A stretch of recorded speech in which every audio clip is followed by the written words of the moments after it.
मैं अब कांग्रेस के अध्यक्ष, हमारे सबके नेता मल्लिकार्जुन खड़गे साहब को विनती करूंगा कि आप अपनी बात सामने रखें। माइक है ना वहाँ? है वहाँ माइक, लेकिन साहब आते हैं कंफर्टेबल।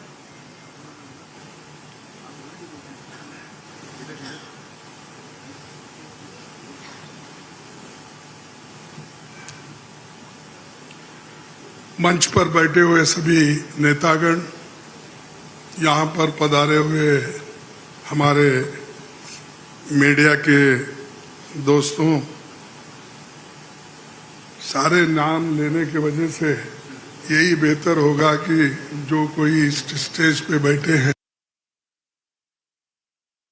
करते हुए अपना 4 शब्द आपके सामने रखूंगा।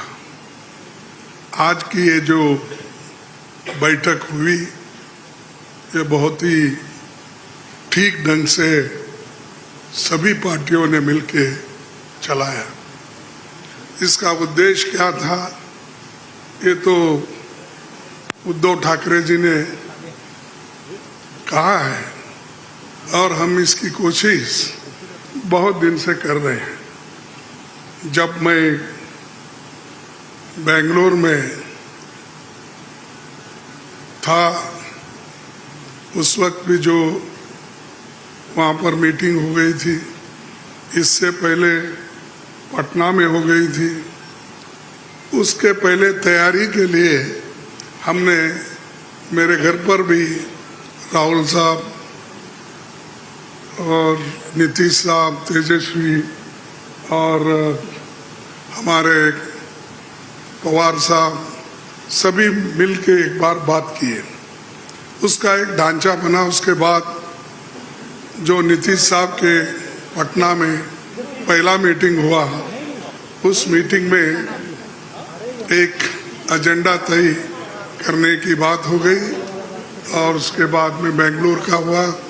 अब यहाँ पर मुंबई में आज सभी लोग मिलके अपनी बात को रखे और खास करके सभी को एक ही, सबका उद्देश्य एक ही है कि महंगाई को कैसा कम करें, इसके लिए कैसा लड़े, अनएम्प्लॉयमेंट के लिए कैसा हम लड़े। और इतने प्राइसेस जो बढ़ रहे पेट्रोल और डीजल के, और खास करके मोदी जी हमेशा 100 रुपए बढ़ाते हैं, 2 रुपए कम करते हैं। अब पेट्रोल की, एलपीजी की जो दाम थी वो मोर और लेस डबल हो गई, लेकिन उन्होंने उसमें से सिर्फ 200 रुपये कम किया, यानी 700 बाकी रहा। यानी पहला जो 55 रुपये में एक सिलेंडर मिलता था, उसको उन्होंने अभी भी 70 रुपये में ही 70-75 में रखा। यानी कोई कम नहीं हुआ, पहले जो था उससे ज़्यादा बढ़ाए थे, उसको थोड़ा कम कर, लेकिन इससे लाखों रुपए उन्होंने कमाया। ये तो गरीबों से चोरी कर दिए और गरीबों के जो काटे, और लोगों को दिखाने के लिए 100-200 रुपए कम करना और कहना कि मैं गरीबों के लिए काम कर रहा हूँ। मोदी साहब गरीबों के लिए कभी भी काम नहीं करेंगे, ये यकीन मैं दिलाता हूँ, क्योंकि उनकी हमेशा यही रणनीति रही है कि गरीबों के खिलाफ काम करते हैं। बड़े बड़े उद्योगपति के साथ वो मिलजुल के चलते हैं। और यहाँ पर तो कल ही एक रिपोर्ट आपके सामने राहुल गांधी जी ने रखा था, अडानी की संपत्ति बढ़ गई कैसी, बढ़ाए कौन, और कैसा आज कम से कम 75,000 करोड़ रुपए गरीबों के जो पैसे थे उनके जेब में कैसा गया, ये सारी चीजें उन्होंने बताया। तो ये जो है इसके खिलाफ लड़ने के लिए जो बड़े बड़े सरमाएदार है और उनको जो पैसा जा रहा है हमारा गरीब का, तो उसको रोकने के लिए इंडिया जीतना जरूरी है। और इंडिया जीतने के लिए ही इस मंच पे सभी लोग बैठे हैं। तो इसीलिए हम एक जो तय किए हैं, जो रेजोल्यूशन भी हम आप देखे हैं, और उसी ढंग से उस रेजोल्यूशन पे काम करेंगे।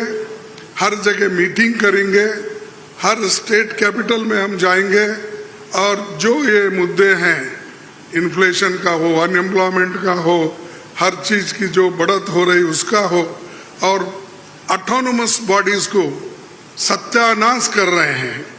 और चाहे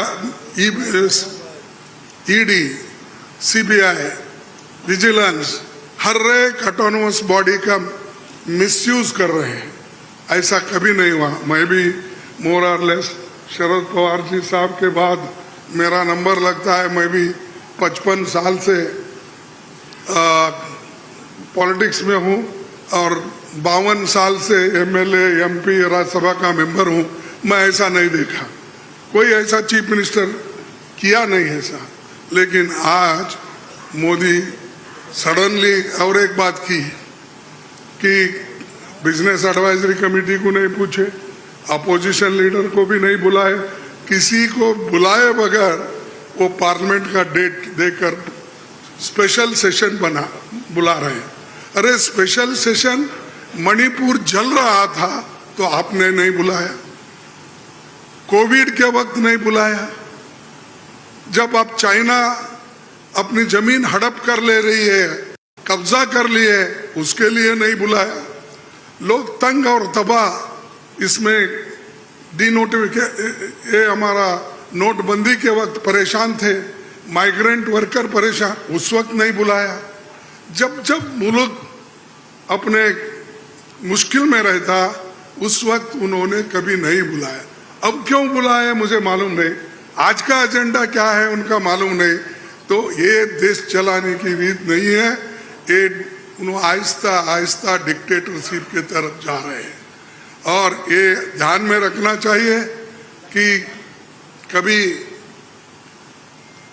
वो मीडिया उनके साथ है, वो एक उनके दिमाग में है, प्रेस मीडिया हो, टीवी हो, ये सारी चीजें मेरे पास है, ये उनका कहना है।